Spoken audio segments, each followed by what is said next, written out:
নমস্কার। নমস্কার। নমস্কার বন্ধুরা, অ্যাডভান্সড এগ্রিকালচারে আপনাদের স্বাগতম। আজকে আমরা এসেছি পশ্চিম মেদিনীপুরের একটা জায়গা। কোথায় এটা? আচ্ছা, দাদার সাথে একটু প্রথমে আমরা পরিচয়টা করে নিই, দাদার কাছ থেকে এই জায়গাটার নামটা শুনে নিই। দাদা, আপনার পরিচয়টা যদি আমার দর্শকদের একটু বলেন।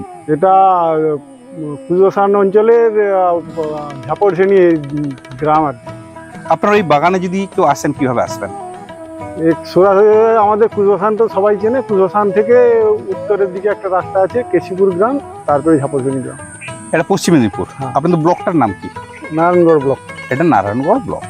আপনি এই মুহূর্তে কতটা ইঁচড় ফার্মিং করছেন? আমি প্রায় 120 পিস মতো চারা লাগিয়েছি। আপনি এই মুহূর্তে 120 পিসের মতো চারা লাগিয়েছেন। 120 পিস চারা যে আমাদের কাছে লাগিয়েছেন, গাছগুলো কেমনভাবে বাড়ছে? 3 মাসেই তো আমার 1 কোমরের উপরে হয়ে গেছে। গাছের কোয়ালিটি কিরকম? আমাদের গাছের তো আমার তো গ্রোথ তো ভালোই লাগছে। ভালোই লাগছে। আপনি এই যে আমাদের গাছ লাগিয়েছেন, আমাদের কোনো যোগাযোগ পাচ্ছেন? হ্যাঁ, প্রতি সপ্তাহে আপনি তো আমার সঙ্গে কন্ট্যাক্ট করেন। কোনো সুবিধা অসুবিধা হলে আপনি যোগাযোগ পান। হ্যাঁ, আর আপনার প্রতিবেদনটাও দেখি আপনার, মানে প্রতিবেদন দেখি অনেকটা কাজ আপনার মিটে যাচ্ছে। হ্যাঁ। আপনি এঁচড়ের সাথে সাথে কি চাষ করেছেন? ওল আছে, টুকি, ঘরে খাওয়ার মতো ভেড়ি আছে।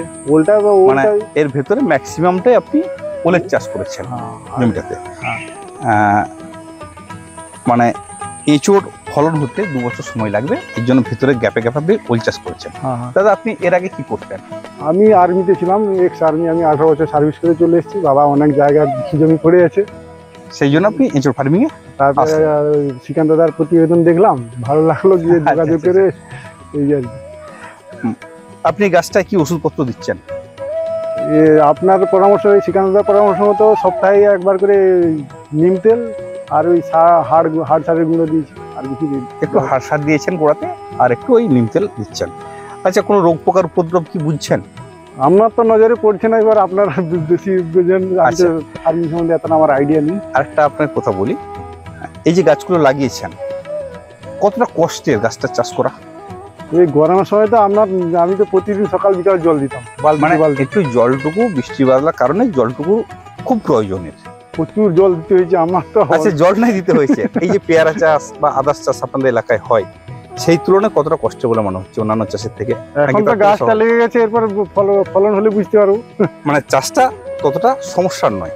আমি যেটা বলতে চাইছি, এই মুহূর্তে এই যে 1 বিঘার মতো আপনার জমিটা, বা 1 বিঘার কিছু বেশি, মানে এটা কত কুইন্টাল আপনি আদার চাষ করেছেন? লাগতো অনেক ওল, কিন্তু আমি 1.5 কুইন্টাল লাগিয়েছি। মিনিমামটা 3-3.5 কুইন্টাল ওল লাগে। মানে এটা 3 কুইন্টাল 3.5 কুইন্টাল ওল লাগানো হতো, তার আপনি কিছুটা লাগিয়েছেন। গাছগুলো আপনি কত ফুট বাই কত ফুট ডিস্টেন্স লাগিয়েছেন?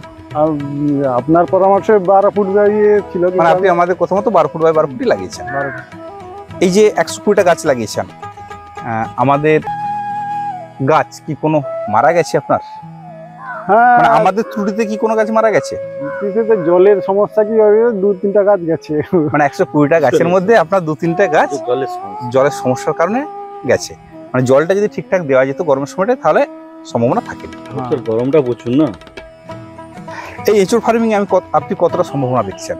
বিভিন্ন বাগান তো আপনার বাগান দেখে তো ভালোই লেগেছে, তাই তো এগিয়ে আসা। তার মধ্যে আচ্ছা, এখান থেকে ধরুন আপনার ওখান থেকে আমার ওখান প্রায় 150 কিলোমিটার।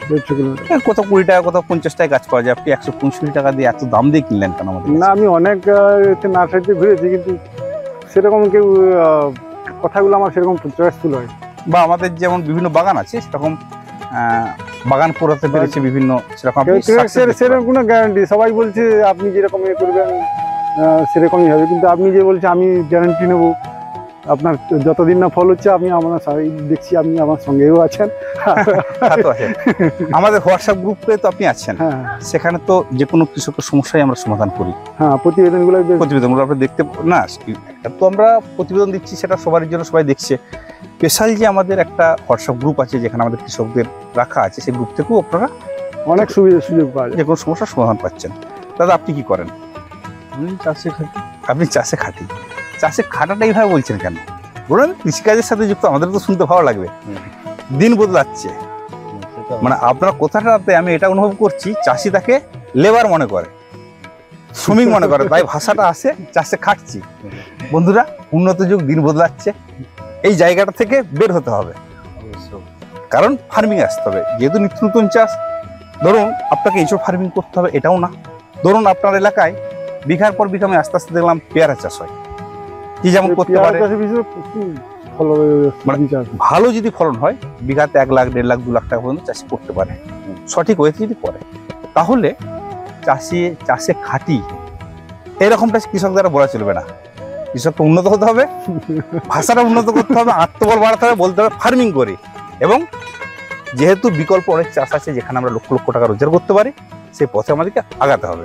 কি দাদা, আপনি কি মনে করেন? না, একদম সঠিক। নমস্কার দর্শক বন্ধু, প্রতিবেদনটা বড় করব না, তার আগে আমি একটু দাদার বাগানটা একটু ঘুরিয়ে আপনাদেরকে দেখানোর চেষ্টা করি।